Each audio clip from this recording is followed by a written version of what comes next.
All of us, cope with our problems differently. Some of us can deal with them great. Some of us, we have other issues and other ways of coping with it. Because I was going through problems and I had started talking to a friend, and from there it led on to the drugs. When I found out I was pregnant, I was already addicted. I was already an addict. I was scared. I was really scared. What's gonna happen if you come and ask for help and, you say, hey, I have a problem, I'm a heroin addict. My worry it wasn't myself. My worry was my kids. Because right away, the first thing that pops in your head is CPS. I didn't know who to ask for help, who to turn to. I had first asked my family. So, I was hoping that they would help me out the first time. They actually all stopped talking to me because of the whole issue. The amount of stress that these mommies must be under every single day. When a mom comes in and they are with substance abuse, there's a stigma, there's a prejudice, there's a bias, and it's very, very real to them. I think they don't feel empowered. I think they feel embarrassed that they have this problem. Many of the women that I interviewed who were substance users came from very poor backgrounds, the issues of mental health that were not addressed. A lot of the women that I spoke with also had a history of violence in their past. I started using when I was 12 years old. My mom was an alcoholic. My father walked out on her when I was like 2 weeks old.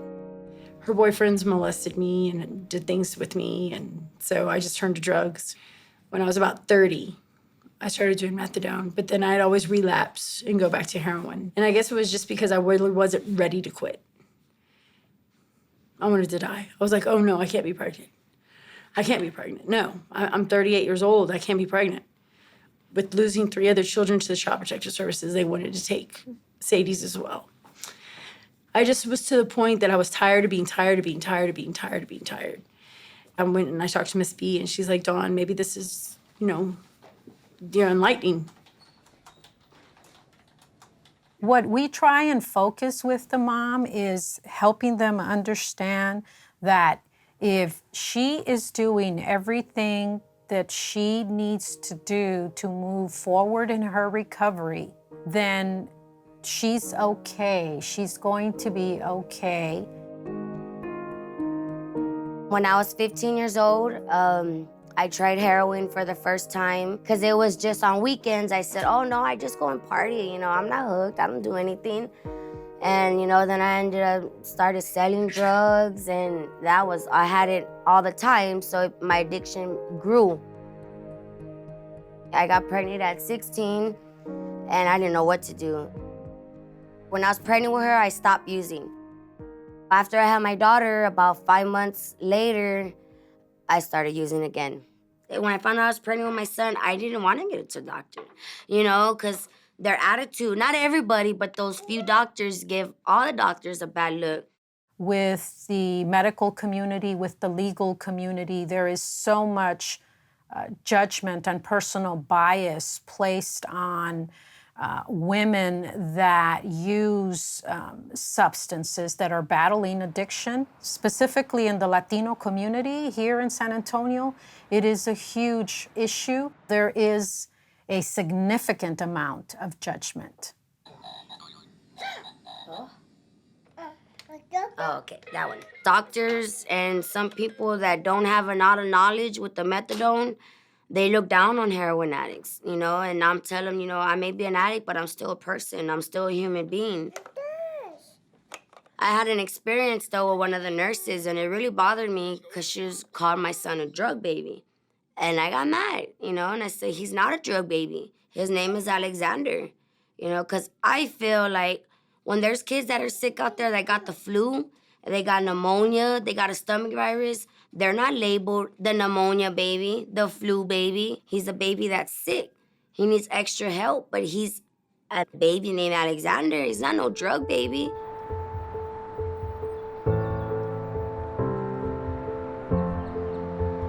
I didn't know that there was this type of clinic. I always hear negative feedback about methadone, so I said, oh, I ain't gonna get on that. Because I said, I'll just detox. No, you can't. The baby can die. And I didn't know. I said, no, I can do it. I can do it. And I've been through a lot. I couldn't do that. But it wasn't about me anymore. It was about him. Women that are pregnant cannot just stop using heroin or prescription narcotics. That's not safe, because what can happen is they can go into premature labor. The baby is at risk. They are at risk. So what is considered best practice for them is to go on a medication-assisted treatment such as methadone. Those medications help that patient feel normal. It takes away the withdrawals, the cravings. You should not be able to tell that they are on a medication. To fully understand the complexity of the issue, you have to understand the full spectrum. So it begins, early on for many of the women. They're very young, typically when they first are introduced to drugs. The women that I talked to were all introduced to drugs by a very trusted person, and they were really kind of naive when it started. And, I don't think that at the time when they were 13 or 14 and it was starting, they were looking down the road to, oh my goodness, someday I might have a baby that's exposed to opioids. Oh, baby, I love you so much, honey. I would cry a lot because I felt like I did that to him. Any mother would be scared for their child to go through the withdrawals because we don't like going through the withdrawals. It hurts us. Imagine how it hurts a newborn. Say hi. Neonatal abstinence syndrome occurs when an infant has been exposed to, primarily it's opioids, because it crosses the placenta and the baby's exposed to it while they're in the mom's uterus. Once the baby is born, then the baby goes through withdrawal much like an adult would go through. Being there as often as they can be, learning different ways to comfort their infant and be a part of their infant's life is really, really critical. We already have a situation where moms and babies are separated because of the infants, experiencing neonatal abstinence syndrome. What you really want to have happen is a good, strong attachment between mom and baby, and that can really affect the mother-infant relationship for years to come after that. I went and saw her every day. I would just rock her, sing to her, pat her back, give her warm baths. She's a really good baby, though. As long as she was happy, I was happy. With my son, I want to hug him, I want to kiss him, I want to cuddle with him.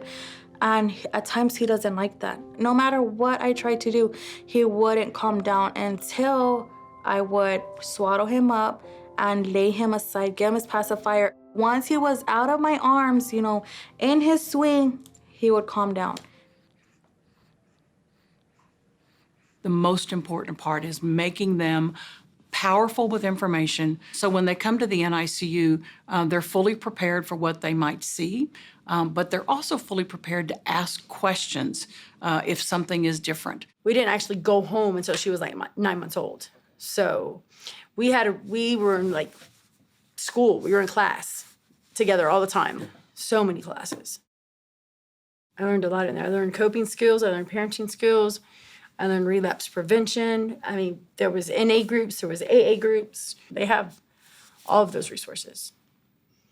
That's where I found it, was through them. There's a lot of classes, 13 classes that they need to go through, from childbirth to nutrition, to what it's going to be like when their baby withdraws.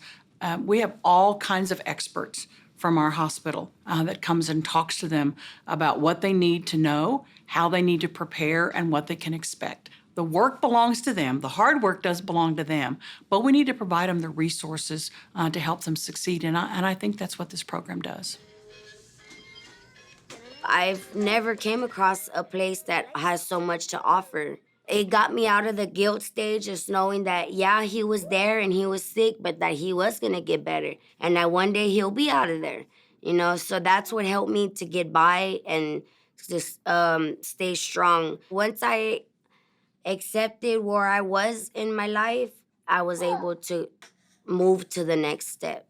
It's a very complex issue, substance use is, and it really takes kind of a multi-disciplinary approach to manage it. Addiction is a very, very difficult disease to deal with. And really, it's having them understand that so that they can get those skills that they need to be able to deal with those difficult moments that prompt them to want to go back to that substance.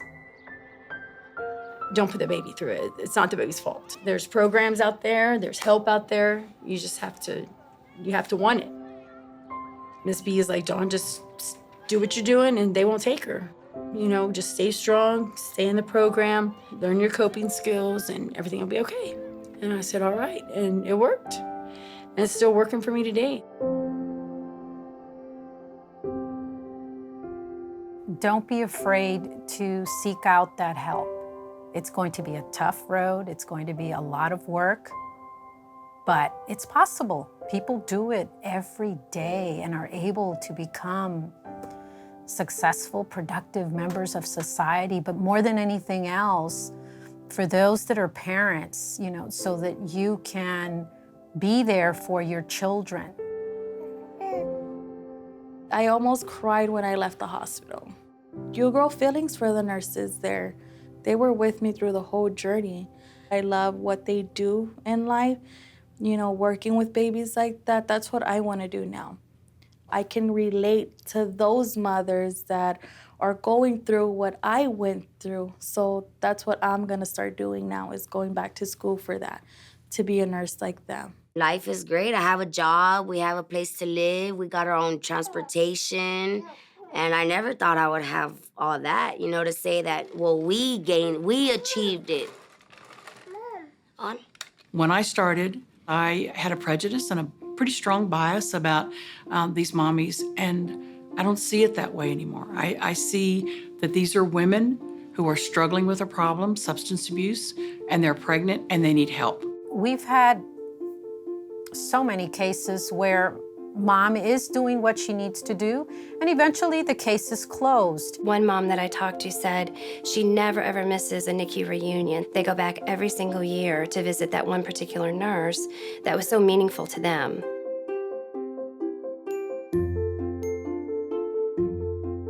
I don't know what I would have done without it. I probably wouldn't have Sadie's. She's a good kid. I love her to death. I have a full-time job. I'm training to be a manager of my place where I'm working. It's actually pretty weird to have a normal life, but it's a good normal life, you know? Where being abstinent, I mean, I never thought that I could do it, but I did. He's healthy, you know, he's awesome, he's great, you know, he has us running behind him now, you know, so I just, you know, that there is hope. The knowledge that I've gained and that I've learned, it made me realize that it saved my life. You know, I always thought, well, there's nowhere I can go, you know, and now I found a place that I can come to where I belong. Can I see you talk to the monkeys now? You know, I knew one way or another things were gonna get better and I was gonna be able to bring him home, but I just really didn't know where to start. If I would have known then what I know now, I would have came a lot sooner.